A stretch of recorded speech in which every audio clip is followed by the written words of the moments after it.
otherwise, so next. Yes, please. Okay. So what should be the next target for this TCS? As I said, Idea. 500 rupees we are talking about, right?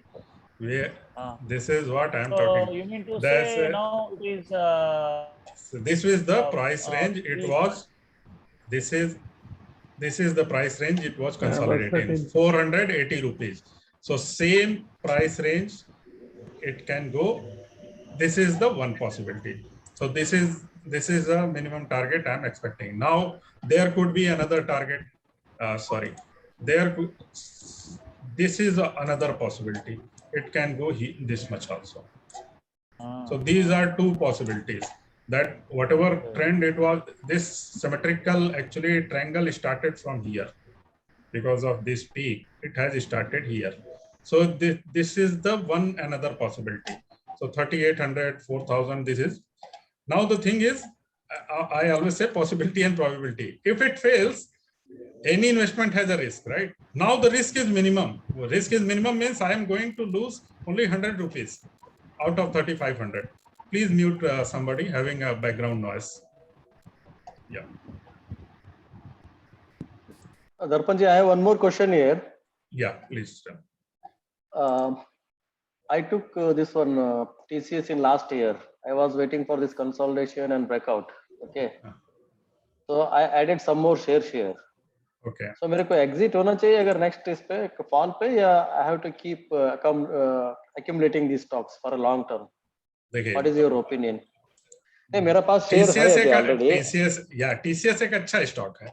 आपने लेकिन profit booking करते रहना चाहिए. अब जैसे यहाँ से ये 6-8 महीने तक नहीं परफॉर्म करता है, तो अगर ऐसा आगे का पीरियड भी ऐसा लगता है, अभी नहीं, अब उस समय क्या पॉसिबिलिटी बनेगी, we don't know what is the pattern it will make.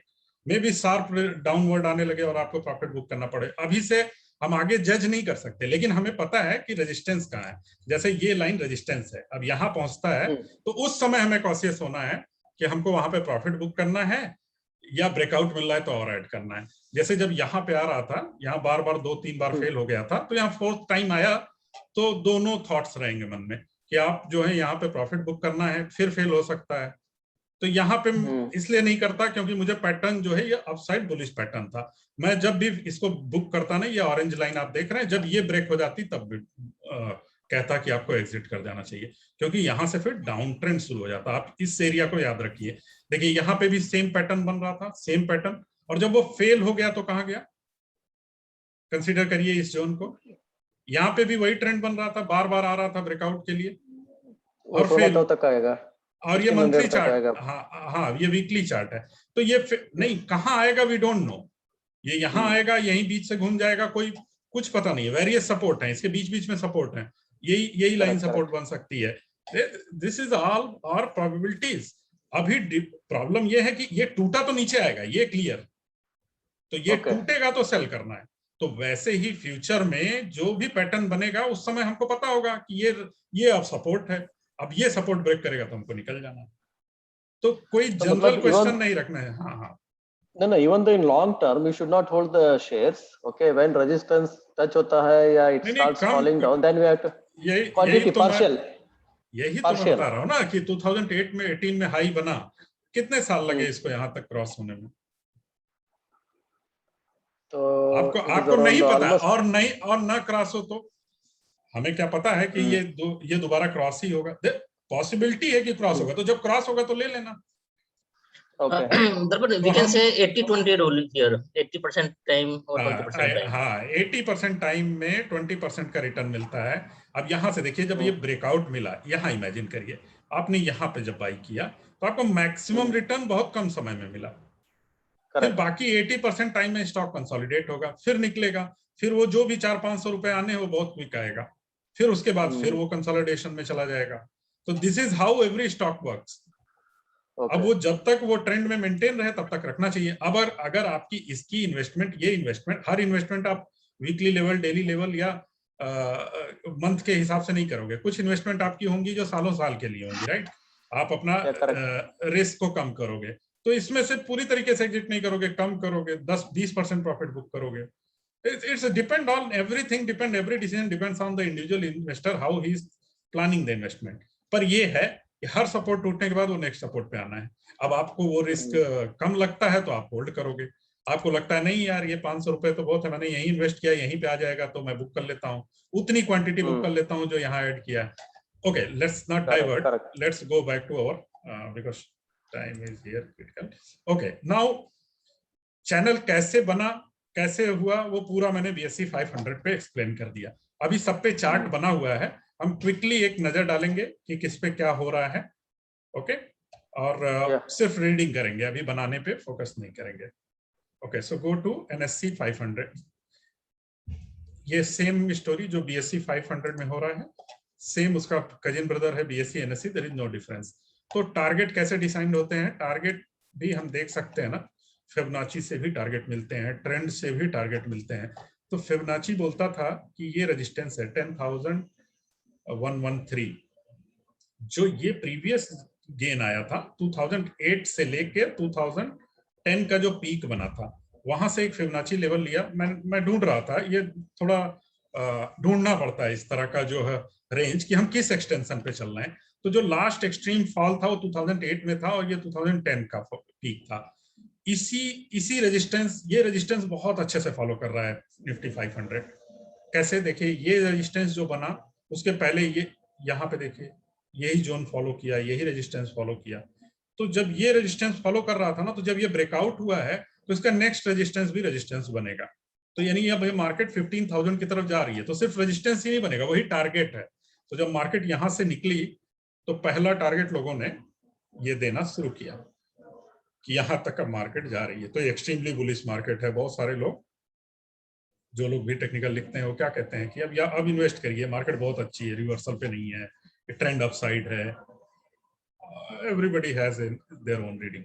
कहने का ये सेंस है कि टारगेट भी हमारा यहाँ से मिल रहा है कि मार्केट ये CNX 500 यहाँ से 10% के आसपास और जा सकती है, 9% के आसपास यहाँ से और भी ऊपर जा सकती है। तो मार्केट 9% ऊपर जाना मतलब स्टॉक्स में 20 से 25% तक की अपॉर्चुनिटी है। अब इसको और छोटे टाइम फ्रेम पे देखेंगे तो ये यही हमने फिबोनाची रेजिस्टेंस ही था, यही क्रॉस किया, उसके बाद एक अब यहाँ पे जैसे रेजिस्टेंस लिया इसको क्रॉस किया, फिर यहाँ का कंसोलिडेशन था उसको क्रॉस किया। और छोटे टाइम फ्रेम पे आएंगे। अब जो जिस तरीके से ये चैनल बड़े टाइम फ्रेम पे बनाते हैं ना, अभी जैसे 1 ईयर के टाइम फ्रेम पे हम देखते हैं इसको। देखिए ये 1 ईयर का मिन एक्सट्रीम लो और ये हाई इसी के बीच में अभी तक चल रहा है। तो यानी जो लास्ट ईयर से एक ट्रेंड स्टार्ट हुआ है, अभी तक हम उसी ट्रेंड के अंदर हैं। समझ रहे बात को? तो जब तक वो ट्रेंड मेंटेन है, हमको रिटर्न अच्छा आ रहा है, क्योंकि ये तो बहुत बुलिश ट्रेंड है, राइट? ये 4-5x वाली जर्नी हो रही है, अभी भी ट्रेंड उसी के अंदर ही है, अभी भी हम उसी ट्रेंड के अंदर हैं। तो दैट्स अ गुड साइन कि अभी हमने इसको फॉल नहीं किया। उसको फॉल होने का मतलब ये नहीं है कि अब निगेटिव ट्रेंड शुरू हो जाएगा। ये ट्रेंड धीरे धीरे क्या हो रहा है, पहले ये ज्यादा स्टीप था, इस तरीके से समझेंगे हम कि पहले ये ट्रेंड ज्यादा स्टीप था, फिर ब्रेक हुआ तो उसकी स्टीपनेस थोड़ी सी कम हो गई, ग्रोथ प्रोजेक्शन जो है कम हो गया। उसके बाद वो भी ब्रेक हुआ तो उसका और भी स्टीपनेस कम हो गई, रेंज उसकी धीरे धीरे ग्रोथ ट्रेजेक्टरी क्या हो रही है, स्लोअर हो रही है। तो जो रिटर्न हमको जनवरी फरवरी में इन्वेस्टमेंट पे मिलेगा वो अब नहीं मिलेगा, क्योंकि ट्रेंड धीरे धीरे आप देख रहे हैं क्या हो रहा है, धीरे धीरे फ्लैटिश हो रहा है, राइट? तो इसी तरीके से मार्केट जो बुलिश से धीरे फ्लैटिश होती है और फ्लैटिश से फिर रिवर्सल क्रिएट होता है। तो फिर भी अभी ये भी ट्रेंड बुलिश है, यानी जो लास्ट के जितने भी लो हैं अभी भी मार्केट उसके ऊपर ही चल रही है। क्लियर? देखिए ये जो मार्केट के ये लो बन रहे हैं, इस लाइन को देखिए, यहाँ पे ये जो पिछला पीक यहां से लेना शुरू करिए और ये जो पिछला लो है, मार्केट अभी भी इस लाइन के ऊपर है, राइट? और ये तो बुलिश लाइन है। अगर मार्केट इस ट्रेंड से भी चलती रही तो हम सब लखपति बन जाएंगे, जो लखपति है वो करोड़पति बन जाएंगे। तो इस हिसाब से हाँ, करोड़पति वाला सोचे कि मुझे लखपति बना रहा है, तो I just want to clarify immediately कि ये जो है, ये जो ट्रेंड है अभी भी बुलिश है। यानी अगर ये ट्रेंड मेंटेन रहा तो आगे जुलाई 2020 में ये मार्केट कहाँ चली जाएगी, 18,000। तो अगर यहाँ से 25% मार्केट चली जाती है तो इंडिविजुअल स्टॉक्स में 100% तक का गेन अगले 1 साल के अंदर रहेगा, अगर अच्छे स्टॉक पकड़े हैं। तो अब इसी ट्रेंड को हमको देखना है कि कब वो फ्लैटिश हो जाता है। जब फ्लैटिश हो जाएगा तो हमें कॉशियस होना है, प्रॉफिट बुक करना है, म्यूचुअल फंड के प्रॉफिट बुक करने हैं जो भी। तो ये हर ट्रेंड पे आपको अपने रिस्क को असेस करना है। अच्छा ये तो अच्छा चल रहा है, अभी क्यों प्रॉब्लम लेना है, मार्केट तो बहुत एक्सट्रीम बुलिश चल रही है। तो जो छोटे मोटे फॉल डिप हैं वो सब अपॉर्चुनिटी है। प्रॉब्लम ये होती है कि 4-5% का फॉल हमको नहीं चाहिए और 50-100% का गेन चाहिए, तो वहां पे प्रॉब्लम है। रिस्क आएगा, कभी तो रिवर्सल होगा, लेकिन वो जब रिवर्सल होगा तो निकलना पड़ेगा। जब तक लेकिन पिछले सपोर्ट्स नहीं ब्रेक होते तब तक रिस्क, तब तक का उतना पेन तो लेना पड़ेगा। जो भी दिखता है बुक में वो सब तो नहीं ले जा पाएंगे अगर। तो अब यहाँ पे भी देखिए, अभी छोटे पिक्चर में क्या हुआ, निफ्टी 500 में 1 आवर के टाइम फ्रेम पे भी ये एक चैनल में चलने लगी मार्केट, इसके अंदर ये एक चैनल में चल रही है। अगर ये चैनल का ब्रेकआउट मिलता है तो हमको फिर एक अच्छा रिटर्न देखने मिलेगा। इस चैनल से बाहर आती है। अब इस तरीके से सोचना चाहिए कि कोई भी बड़ी पिक्चर, कोई भी बड़ा ट्रेंड पहले आवरली पे शुरू होगा, फिर डेली पे, फिर वीकली पे, फिर मंथली पे रिफ्लेक्ट होगा। तो अगर कोई भी फॉल शुरू होगा ना तो वो पहले आवरली पे शुरू होगा। तो आवरली पे अभी ये आवरली का 200 मूविंग एवरेज है। अभी भी मार्केट आवरली के 200 मूविंग एवरेज पे बुलिश चल रही। मार्केट इतनी बुलिश है कि वो अपने 3 महीने का भी जो ट्रेंड है उसमें अपसाइड चल रही है। तो इसमें हर डिप अपॉर्चुनिटी है एक सर्टेन रिस्क के साथ। अब ये ब्रेक करेगा तो वही उसी से आपको अपना एक शॉर्टर टाइम फ्रेम का जो आपने इन्वेस्टमेंट है उतनी कम कर देनी चाहिए, मिड टर्म वाली छोड़नी चाहिए। फिर डेली टाइम फ्रेम पे हमें अभी पता है कि ये पर्पल लाइन का जो ये ट्रेंड चल रहा है, राइट, ये ट्रेंड, इस ट्रेंड में भी अभी तक मार्केट बुलिश है। 50 डे मूविंग एवरेज के ऊपर चल रही है मार्केट, बुलिश है। जब ये ब्रेक होगा तो उसके नीचे प्रॉफिट बुकिंग शुरू करेंगे जो इन्वेस्टमेंट पिछले साल की हुई है। और किसी ने अगर सालों साल की इन्वेस्टमेंट की हुई है तो उसे वीकली लेवल के नीचे नहीं रुकना चाहिए, क्योंकि वीकली लेवल के नीचे जब ब्रेक होती है मार्केट कहां तक जाती है। देखिए अब ये वीकली लेवल पे चलती थी मार्केट, यहाँ पे ब्रेक हो गई, ये साइन था कि आप प्रॉफिट बुक करो। फिर उसके बाद मार्केट साइडवेज हो गई। तो ये जो बड़े इन्वेस्टमेंट होते हैं अब फिर नए ट्रेंड को इमर्ज होने देना चाहिए। ऐसा नहीं कहना चाहिए कि हम तो सालों के लिए इन्वेस्टेड हैं। सालों का इन्वेस्टमेंट ही रिस्क पे आ जाता है जब आपके लॉन्ग टर्म ट्रेंड ब्रेक होते हैं। इसको समझिए कि यहां से जब ये ब्रेक हो गया ना तो ये लॉन्ग टर्म के प्रॉफिट बुकिंग का टाइम है। फिर शॉर्ट टर्म के लिए आप इन्वेस्ट करते रहो, शॉर्ट टर्म के लिए करो निकलो, शॉर्ट टर्म के लिए करो निकलो। लेकिन अब लॉन्ग टर्म का जो इन्वेस्टमेंट है ना वो जब ये लेवल्स या ये लेवल्स जब क्रॉस होंगे ना तभी करना चाहिए। जैसे ये एक अच्छा अपॉर्चुनिटी था लॉन्ग टर्म के इन्वेस्टमेंट के लिए। कंट्राडिक्टरी बात नहीं है, डिप में बाइंग नहीं है, क्योंकि लॉन्ग टर्म का आपका ट्रेंड खराब हो गया है। यहां पे आप अपॉर्चुनिटी शॉर्ट टर्म की बाइंग कर रहे हो, वो लॉन्ग टर्म बन गया क्योंकि मार्केट ने आपको सपोर्ट किया। Hope this make sense, right? क्योंकि आपको नहीं पता था, यहाँ लॉन्ग टर्म की इन्वेस्टमेंट थोड़ी करते आप, जमीन बेच के थोड़ी शेयर बाजार में इन्वेस्ट करते। यहाँ पे समझ रहे बात को, यहाँ पे शॉर्ट टर्म अपॉर्चुनिटी थी कि यहाँ पे बाउंस मिल सकता है। वो बाउंस सर्वाइव होगा कि नहीं होगा हमें नहीं पता। तो हर डिप में जो भी अपॉर्चुनिटी होती है वो शॉर्ट टर्म के लिए होती है। वो सर्वाइव करेगा तो हम वो मिड टर्म कन्वर्ट कर देंगे, वो सर्वाइव करेगा तो हम लॉन्ग टर्म कन्वर्ट कर देंगे। लेकिन लॉन्ग टर्म की अपॉर्चुनिटी हमेशा ब्रेकआउट पे आती है, यहाँ अपॉर्चुनिटी आती है। जैसे टीसीएस में अभी जो एंट्री ली है, जिसने कभी नहीं एंट्री ली है उसके लिए एंट्री, क्योंकि यहाँ आपने शॉर्ट टर्म की एंट्री ले ली। अब अगर वो 4000 की तरफ चला जाता है तो होल्ड करिए, 5000 की तरफ चला जाता है अपनी उस पोजीशन को होल्ड रखिए। Does this make sense? ये लॉन्ग टर्म वालों के लिए कब निकलना है। तो अगर ये निफ्टी वीकली एवरेज को ब्रेक कर जाती है, यहाँ इस लेवल को ब्रेक कर जाती है, ये लेवल को यहाँ से ब्रेक कर जाती है, तो यहाँ पे आपको जो आपने म्यूचुअल फंड ये वो सब प्रॉफिट बुक करना चाहिए, वेट करना चाहिए कि मार्केट कहाँ सस्टेन करेगी, वो पैसे को आउट ले लेना चाहिए। तो जिस टाइम फ्रेम का एवरेज ब्रेक हो रहा है उस टाइम फ्रेम के एवरेज के इन्वेस्टमेंट से बाहर हो जाना चाहिए। आवरली एवरेज ब्रेक हो रहा है, आपके शॉर्ट टर्म से आपको बाहर होना चाहिए। डेली एवरेज ब्रेक हो रहा है, मीडियम से बाहर होना चाहिए। वीकली एवरेज ब्रेक हो रहा है, लॉन्ग टर्म के ट्रेंड से बाहर होना चाहिए। और जैसे जैसे रिवर्सल मिले वापस आपको जो भी रिवर्सल आएगा आवरली पे आएगा, शॉर्ट टर्म के लिए एंट्री करिए। अगर मार्केट सपोर्टिव होगी तो वो आवरली ट्रेंड आपको वीकली और मंथली का इन्वेस्टमेंट बन जाएगा। Does this make sense? Anybody like to contradict, please say. Okay, I think अभी क्या इतना बोला है तो भाई सुन लेते हैं, ऐसा सोच रहे हैं सब लोग। Okay, So let's go and see different indices में क्या हो रहा है। फार्मा से शुरू करते हैं। फार्मा, ये निफ्टी फार्मा है, ऑल टाइम हाई पे खड़े हैं। ऑल टाइम हाई का ब्रेकआउट है। देखिए लॉन्ग टर्म ट्रेंड में क्या है, बॉटम साइड में खड़े हैं। ये इस तरीके से इसको लेंगे, quickly I will draw one line. ये बॉटम्स हैं, राइट, ये यहाँ पे बॉटम्स हैं। तो अगर यहां से कंसीडर करें तो हम ऑलमोस्ट क्लोज टू बॉटम है, राइट। आप इस तरीके से देखिए, बॉटम साइड में है, पीक साइड में नहीं है। एग्री? तो यहाँ पे वैल्यूएशन हाई नहीं है। जब हम पीक साइड में होंगे, जैसे आईटी में होंगे, तो वहां वैल्यूएशंस हाई होंगी। वो वैल्यूएशंस हाई हो सकती है, अर्निंग हाई है तो वैल्यूएशंस हाई है, वहां पे भी चीपर वैल्यूएशंस मिल सकता है। यहाँ पे अर्निंग ही नहीं हो रही है। आप हम फार्मा कंपनीज के रिजल्ट देख रहे हैं, खराब रिजल्ट आ रहे हैं, राइट। तो इसीलिए ये चैनल के लोअर साइड में अभी भी है, एक्सट्रीमली हाई पे खड़ा होकर भी लोअर साइड में है, क्योंकि जो ट्रेंड है उस ट्रेंड पे अभी भी ये लोअर तो नहीं बोल सकते, मिड साइड में है। इसको थोड़ा सा और क्लोजली देखते हैं तो क्या हो रहा है।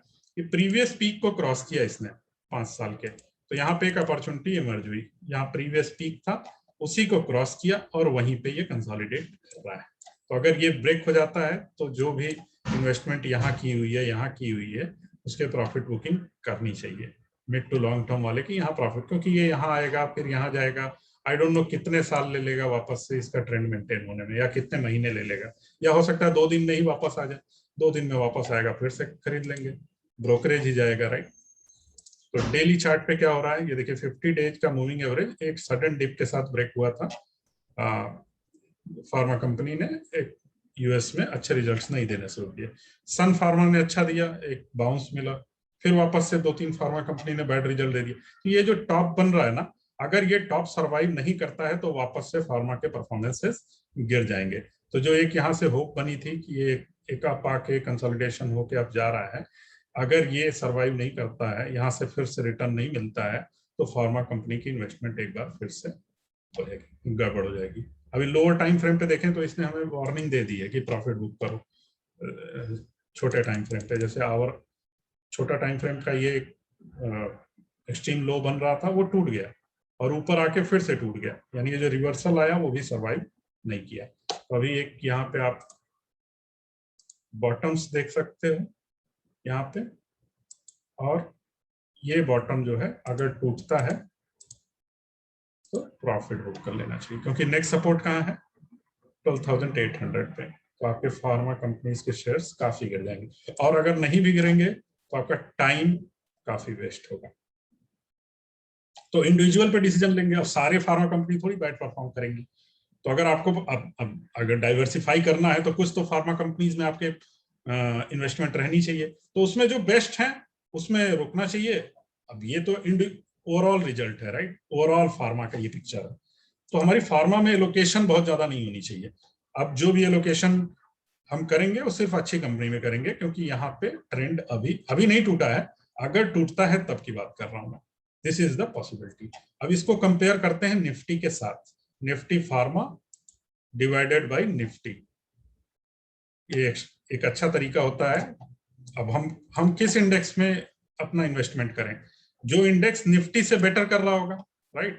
जैसा शुरू में मैंने बोला कि हम शेयर मार्केट में कब करेंगे investment, will do when it will be giving better result then may be gold, may be other FD banks return. So these are, तो अभी तक क्या होता था, इफ यूल सी, फार्मा ने 2007 से लेके और 2015 तक एक एक्सट्रीमली निफ्टी को आउट परफॉर्म किया है, या आउट परफॉर्मेंस बताता है, क्योंकि हम कंपैरिजन कर रहे हैं, राइट। एक इसको बड़े पिक्चर में देखेंगे तो क्या हो रहा है, फार्मा इंडेक्स निफ्टी के कंपेयर में, अब निफ्टी भी फार्मा भी पार्टिसिपेट करता है निफ्टी में, उसके बाद भी कुछ साल जो है ये डाउन ट्रेंड में रहा, कुछ साल अप ट्रेंड में रहा है, फिर डाउन ट्रेंड में रहा। तो अगर ये इस चैनल, जो ये अभी मैंने रिसेंट एक बनाया है, अगर इस चैनल में वापस से रिवर्सल मिल जाता है तो यहाँ पे पॉसिबिलिटी है कि अब ये वापस से जिग-जैग, क्या बोलता है थियरी, क्या बोलती है थियरी, बोल रही है ना कि यहाँ आने के बाद एक बार एक्सट्रीम एंड बनता है, एक बार एक्सट्रीम लो बनता है, तो देयर इज अ चांस कि ये यहां तक जाए, लेकिन वो हम कब काउंट करेंगे वहां तक जाए, जब ये इसी चैनल में रहना चाहिए, राइट। ये यहां से ऊपर रहना चाहिए, नहीं रहेगा तो ये फिर यहां आ सकता है। कोई गारंटी तो है नहीं कि ये एक बार लो बनाया तो अगली बार ऊपर ही चले जाए। और 2 bouncer bowler back to back भी मार सकता है, राइट। बैट्समैन को उसके पास 2 बॉलर बाउंसर का तो चांस है ना। तो ये बीच से सेंटर से रिवर्स आया ना, देखिए जब डाउन ट्रेंड में होता है ना, तो जो भी पहला बाउंस होता है वो कभी भी ज्यादातर सर्वाइव नहीं करता है, इंडिविजुअल स्टॉक्स में भी समझ लीजिए। तो यहाँ इंडेक्स में भी ऐसा ही हुआ है। फार्मा इंडेक्स का जो पहला बाउंस था वो सर्वाइव नहीं किया, एक डाउन आया, फिर रिवर्स आया। सेम पिक्चर जो 2008 में थी ना, एकदम कॉपी कैट यहाँ पे हो रहा है, कॉपी पेस्ट हो रहा है। यहाँ से पहला बाउंस सर्वाइव नहीं किया, नीचे आया। ये जो रिवर्स बाउंस मिला यहाँ पे मुझे थोड़ा ऑप्टिमिस्टिक था। अब ये क्योंकि ये वैल्यूएशन पर्सपेक्टिव से लॉन्ग टर्म के इन्वेस्टमेंट के लिए लोअर साइड में बाइंग करना अपॉर्चुनिटी है, लेकिन ट्रेंड नहीं। अभी भी ट्रेंड जो है निफ्टी के कंपेयर में क्या है, डाउन ट्रेंड है, राइट। हम एक देख रहे हैं कि एक रेजिस्टेंस लाइन है, इस ऑरेंज लाइन को कंसीडर करिए, और प्लस 50 वीक के एवरेज को लीजिए। ये लाइन क्लियर हो रही है।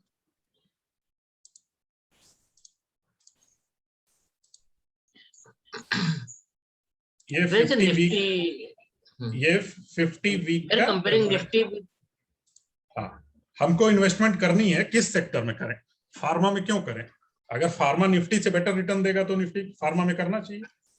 But is there pharma and nifty both are in this chart or only pharma is there? Pharma by Nifty है, डिवाइड किया है। फार्मा इंडेक्स ये रेशियो दिख रहा है, इसीलिए आपको 1.95 ये रेशियो है।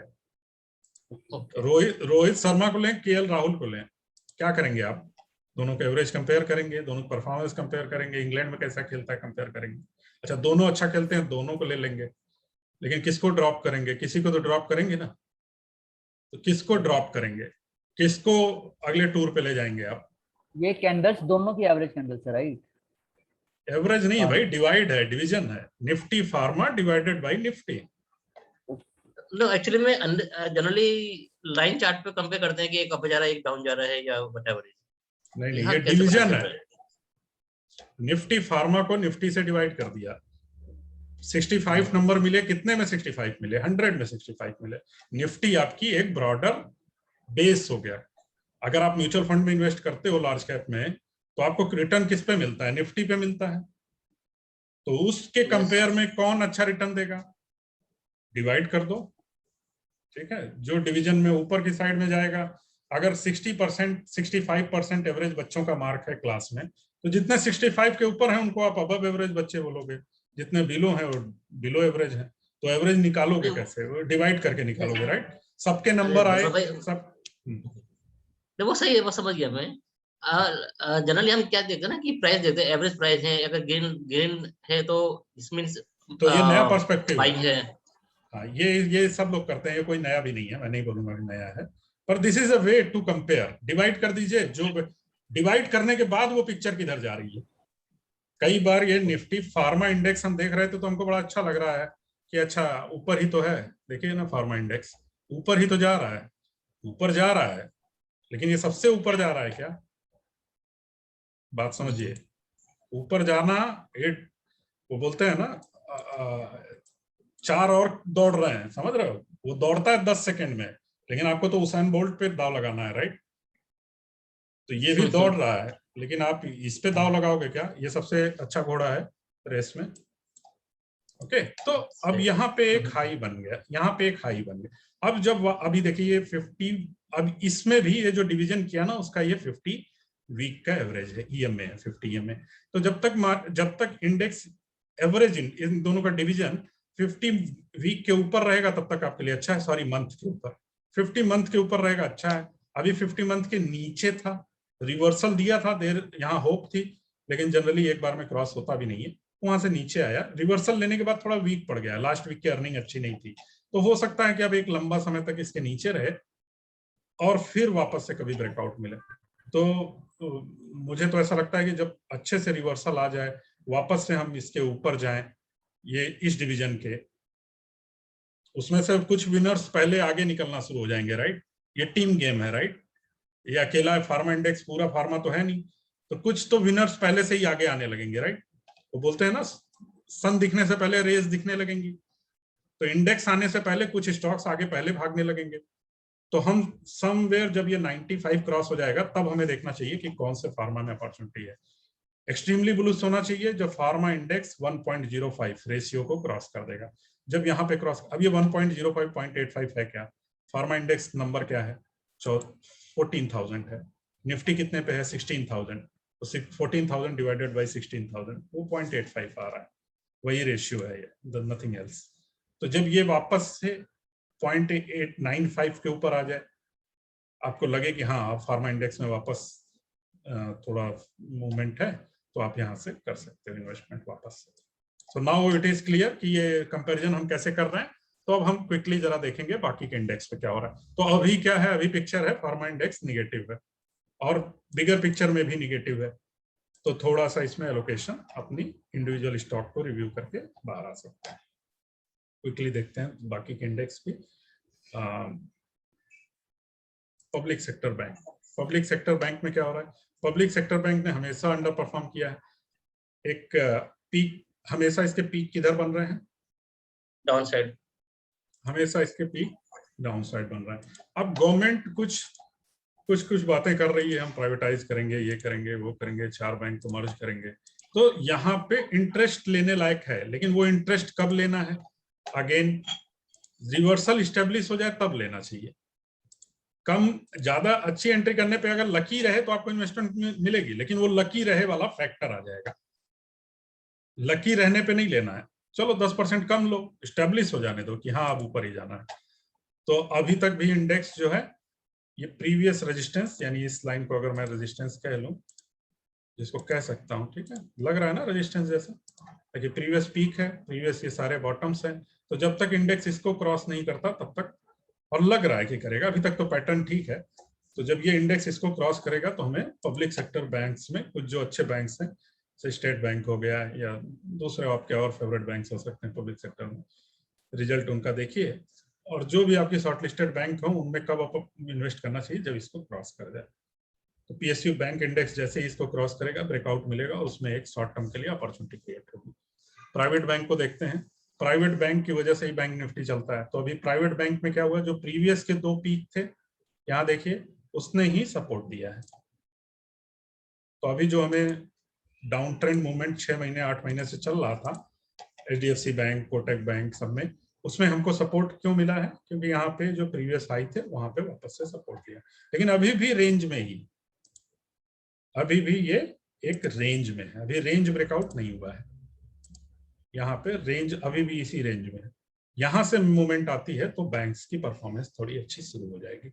एक्सट्रीम डाउन था तो डाउन जाना तो खत्म हो गया, और ये फिर 1 ईयर चैनल पे देखेंगे तो ये 1 ईयर चैनल के बॉटम पे है। यानी वैल्यूएशन पर्सपेक्टिव से देखेंगे तो चीपेस्ट मिल रहे हैं इस समय बैंक। लेकिन ये ब्रेकआउट आएगा तो वो चीपेस्ट अच्छा बन जाएगा रिटर्न आपका इन्वेस्टमेंट, और ब्रेकडाउन आ गया तो रिस्क बहुत कम है। तो बैंक में किसी को इनिशिएट करना हो तो इंडिविजुअल बैंक के स्टॉक पकड़ के, जैसे जैसे उनमें ब्रेकआउट आता है, प्राइवेट बैंक की बात कर रहा हूँ, अभी पीएसयू काफी दूर है, तो प्राइवेट बैंक में जैसे एचडीएफसी है, कोटक है, इन सब में रिवर्सल आ रहा है। तो अगर यहाँ ब्रेकआउट मिलता है, क्योंकि चैनल टॉप फिर यहाँ तक जाएगा, तो यहाँ पे अच्छे रिटर्न, इतना बहुत अच्छा एरिया है रिटर्न के लिए। तो दिस इज वन पिक्चर। तो बैंक फोकस में रहेंगे अभी आने वाले समय में। मेटल्स को देखते हैं, बहुत इंटरेस्टिंग है, क्योंकि मेटल्स हमेशा साइडवेज चलता है। साइडवेज से चलता मतलब इसके कुछ ईयर अप साइड जाते हैं, कुछ ईयर डाउन साइड जाते हैं, तो इसमें स्विंग मिलते हैं, तो इसमें अपॉर्चुनिटी जो है बहुत अच्छी रहती है। तो अभी ये जो स्विंग मिला है मंथली पे, इसने अभी तक के जितने हाईज थे उनको क्रॉस किया है। So maybe this is a long term story building up. ये जो मल्टी ईयर के हाई थे उनको ब्रेकआउट किया है, तो जो भी इतने बड़े बड़े इन्वेस्टमेंट हो रही है वो कुछ सोच के हो रही है, राइट। मल्टी ईयर क्यों चेंज हो रहा है पर्सपेक्टिव, तो रिजल्ट में भी हमें दिख रहा है मेटल कंपनीज के। तो अभी उन्होंने एक यहाँ पे एक रेजिस्टेंस लिया था 5412 पे, यहाँ पे एक रेजिस्टेंस था जिसका ब्रेकआउट एंड रीटेस्ट हो गया। अब जब तक मेटल इंडेक्स 5012 के ऊपर रहता है, जहां से इसने ब्रेकआउट दिया है, हम अपनी इन्वेस्टमेंट होल्ड कर सकते हैं। जब तक ये लेवल मेंटेन है, क्यों ये लेवल, क्योंकि यही लेवल पे ब्रेकआउट मिला है। अगर ये लेवल पे ब्रेकडाउन हो जाता है देन वी शुड, जो इतनी अच्छी सी जर्नी हुई है वहां से प्रॉफिट बुक करके हम थोड़े दिन के लिए साइडवेज हो जाने देंगे। जब बनेगा दोबारा से नए पैटर्न बनेंगे तब हम जाएंगे। अब इसी को निफ्टी के कंपेयर में इसको भी कंपेयर देखते हैं। बैंक, प्राइवेट बैंक का तो अलग से नहीं बनाया मैंने, बैंकिंग का बनाया है, वो मेटल दिखाने के बाद दिखाता हूँ। सरपंच जी, जैसे मेटल है तो उसमें कितने मेटल्स या कितने कंपनियां हैं? सभी जो मेटल इंडेक्स में नहीं, सब लिस्टेड नहीं होंगी। मेटल इंडेक्स में जो हैवी वेट्स है ना, जैसे JSW है, टाटा स्टील है, ये सारे हैं। तो ये जो छोटी छोटी कंपनी है सब नहीं आएंगी, वो आएंगी उसके लिए आपको BSE मेटल इंडेक्स देखना पड़ेगा। BSE मेटल इंडेक्स में और ढेर सारी कंपनी है, लेकिन जो NSE CNX मेटल है उसमें नॉमिनल 15-20 कंपनीज होंगी जो बड़ी कंपनीज हैं। And the same with the pharma? Yes, same with the pharma. Money control पे है, मैं लिंक भेज दूंगा। अभी 7 मिनट है तो क्विकली मैं फोकस करता हूँ इसको दिखाने के लिए। तो CNX मेटल में क्या हो रहा है, CNX मेटल ने हमेशा ना एक डाउन ट्रेंड में ही रहा, भले बीच बीच में अप ट्रेंड जर्नी आई। देखिए बीच बीच में एक कंपैरिजन है once again metal by Nifty का। तो ये हमेशा से अगर अपनी जर्नी से देखें 2010 के आसपास से, तो अंडर परफॉर्म ही कर रहा है इंडेक्स को। इंडेक्स के कंपेयर में ये हमेशा नीचे जा रहा है। लेकिन ये बीच बीच में जो पीरियड आते हैं ना, वो मेटल में बहुत फास्ट पीरियड आते हैं। यानी ये जो लो है 0.2 और ये 0.4, यानी डबल हो गया। यानी जो इंडेक्स ने किया उससे डबल परफॉर्मेंस दी। तो इंडेक्स से डबल रिटर्न लेना is a very good, right? Same thing अभी हुआ, एक इंडेक्स से 0.2 से 0.4 के आसपास तक चला गया था, यहाँ पे पीक बनाया था। तो यहाँ से भी अभी हमें इंडेक्स से डबल रिटर्न ऑलरेडी दे चुका है मेटल। अब यहाँ पे एक ये रेजिस्टेंस फेस कर रहा है। ये पिच फोर्क का टूल है, अभी टूल एक्सप्लेन नहीं करूंगा, ये इसी ने रेजिस्टेंस दिया है। अगर अब ये जो हाई मिला है मेटल इंडेक्स में, अभी अभी जो रिसेंट हाई मेटल इंडेक्स में मिला है, अगर उसको क्रॉस करेगा, थोड़ा ये जोन अब मेटल इंडेक्स के लिए रेजिस्टेंस जोन है। तो अभी हम मेटल पे सुपर बुलिश नहीं हो सकते अभी के लिए फॉर शॉर्ट टर्म। जब यहां से निकल जाएगा तो एक नई जर्नी शुरू हो जाएगी। अभी भी मिड टू जो शॉर्ट टर्म का है, मिड टू लॉन्ग टर्म का है, वो लग रहा है कि अगर यहाँ से बाहर आया तो एक अच्छा रिटर्न हमको और दे सकता है, क्योंकि वैल्यूएशंस बहुत कम है। चार्ट अच्छा दिख रहा है सारे इंडिविजुअल मेटल स्टॉक्स का। हाँ, ये जो रेजिस्टेंस फेस हो रहा है वो अभी हमको ऑलरेडी लास्ट वीक समय दिख रहा है मेटल कंपनीज में, सब में एक ड्रामा शुरू हो गया है फॉल का। तो कॉशियस रहेंगे, एक अपना स्टॉप लॉस बनाएंगे और कहाँ होल्ड करना है वो सारा प्रोसेस आपको ऑलरेडी बता दिया है। उस प्रोसेस के हिसाब से तो डेली चार्ट पे देखें तो क्या हो रहा है, 50 डे एवरेज पे ये पीक बना, वहीं पे एक पीक बना, तो हो सकता है कि एक छोटा राउंड बॉटम ले, फिर यहाँ पे कंसोलिडेट हो और वापस से इसमें ब्रेकआउट मिले। अभी तक निगेटिव नहीं है, इंडेक्स से अच्छा ही परफॉर्म कर रहा है मेटल इंडेक्स। अब पीक बनने शुरू हुए हैं, इसलिए कॉशन जोन में चले जाना है। हो सकता है यहाँ तक फिर आए फिर यहाँ जाए, वी नेवर नो। अभी जस्ट सपोर्ट लिया है, सेंटर लाइन भी है यहाँ पे, देखते हैं अगले वीक में क्या पॉसिबिलिटी बनती है। ये तो हो गए फार्मा, मेटल, बैंकिंग। आईटी देख लेते हैं क्विकली। आईटी हमने देखा, राइट? आईटी हमने देखा, टीसीएस देखा हमने।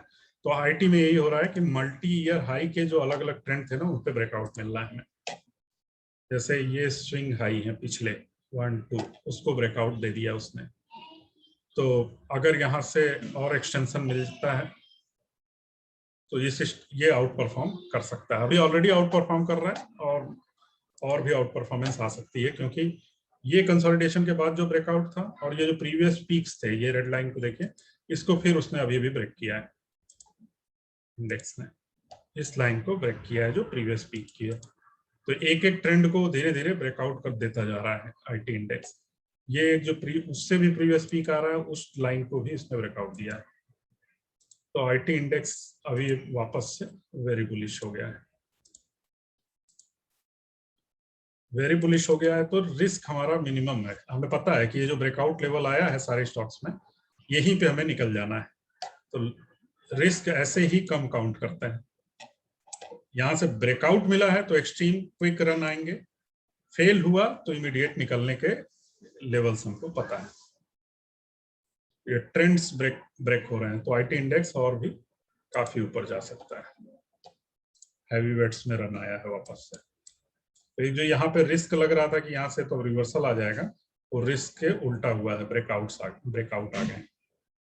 और एक कोई भी पुल बैक अभी अपॉर्चुनिटी रहेगी आईटी इंडेक्स में, once again I am saying, क्योंकि अब जो ब्रेकआउट आया है, अगर कोई रिटेस्ट होके वापस से घूमता है, दिस इज अपॉर्चुनिटी। क्योंकि अगर ये एक एलियट वेव की काउंटिंग है, उसके हिसाब से हम 5th लेग की 3rd रन में चल रहे हैं, तो मे बी 4th का जो पुल बैक आएगा, उसके बाद वो 5th एक लास्ट रन में हमको एक 10-15% का गेन और आईटी इंडेक्स में मिल सकता है।